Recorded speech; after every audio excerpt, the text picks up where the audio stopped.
So Christian Parker stepped into Dallas as a replacement for Matt Eberflus. And if you've watched what this guy did in Denver back in 2021, and then again with Philadelphia in 2023, you already know what I'm about to say. This is a coach who took a bottom 5 defense and turned it into a top 3 unit in year 1, twice, and now he's got the Cowboys.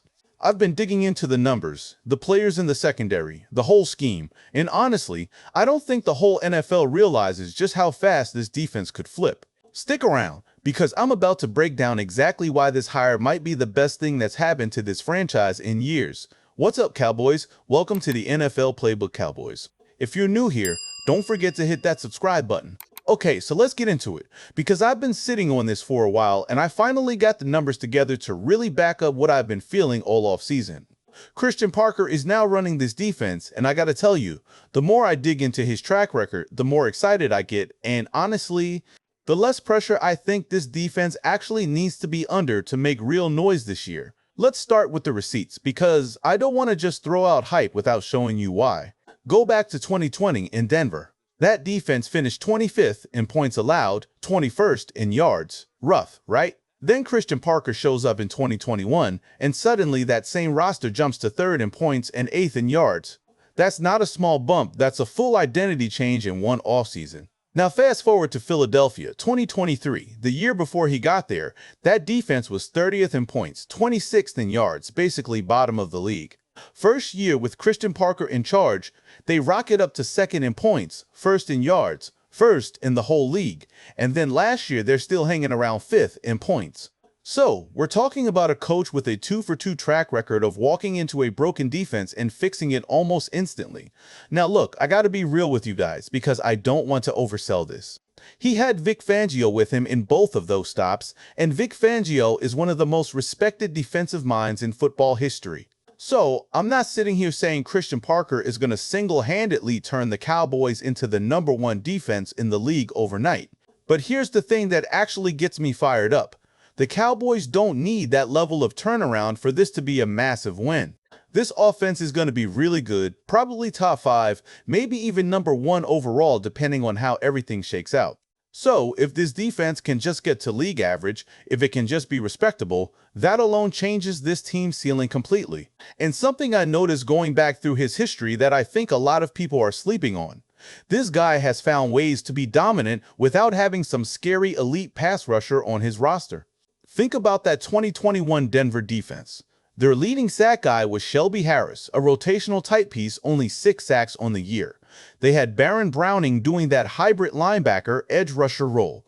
No superstar names up front, and yet that defense was elite. And here's what made it work. The secondary was stacked. Justin Simmons and Kareem Jackson were both playing at an extremely high level back there, and that allowed the whole scheme to function even without a pass rush that scared anybody. Now bring that back to Dallas. I think Christian Parker is hoping guys like Jalen Thompson and Malik Hooker can give him something similar on the back end. And honestly, if this defense can play more of a too-high look, keeping 6 guys in the box instead of the usual 7, that changes everything.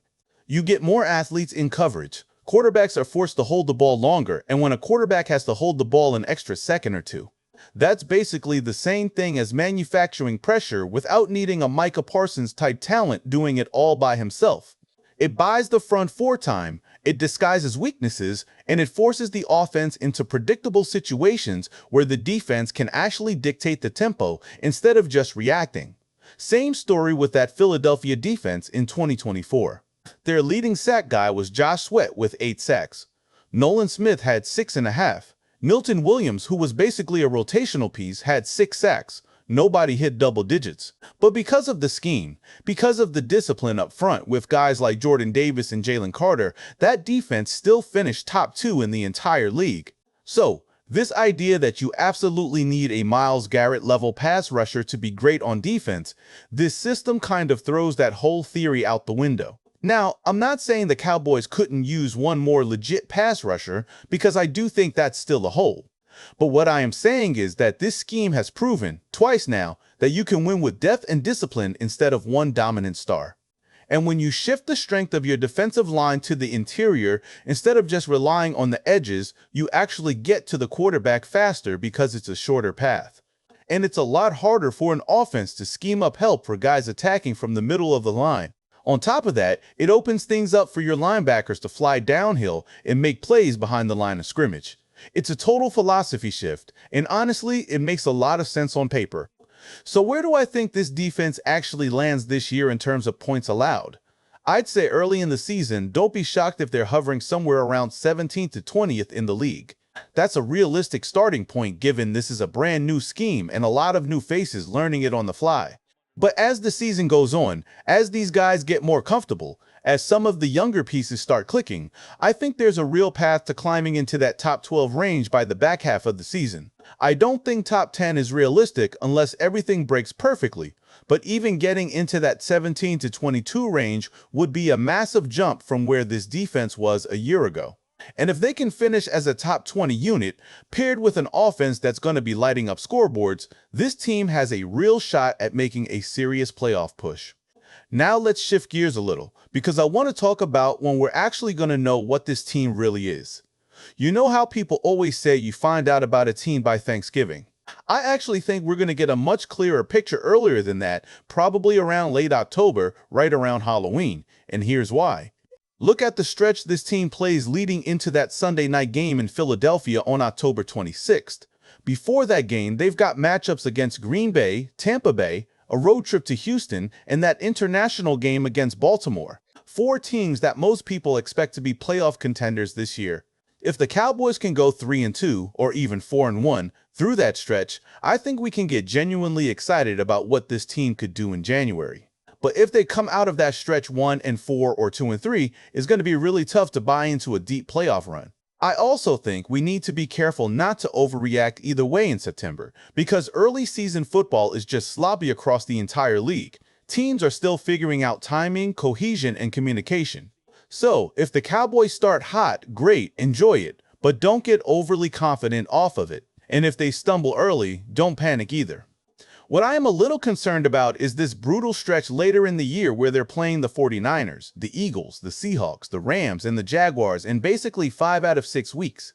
That is an absolute gauntlet. So realistically, you kind of want this team sitting a couple games above 500 heading into that stretch, because it's very possible they go something like 3-2 or worse right through it. Now, honestly, I think we'll start getting real answers even sooner than October. Those first 2 weeks against the Giants and the Commanders, both division opponents with new coaching situations, are going to tell us a lot. Not necessarily about individual talent, because I think we already have a pretty good read on who these players are as athletes. It's more about chemistry. It's about whether this team is operating as one unit, understanding checks, communicating on the same page. Those early struggles usually aren't about talent, they're about cohesion, and that stuff tends to smooth out as the year progresses. Now let's touch on the offensive side for a second, specifically Jaden Blue. I know a lot of you have been asking whether he's someone worth paying attention to from a fantasy standpoint, and honestly, right now I tell you to pump the brakes. We're hearing mixed things out of camp, some positive buzz, some uncertainty, and until we actually see him on the field in live reps, it's really hard to say what his role is going to look like.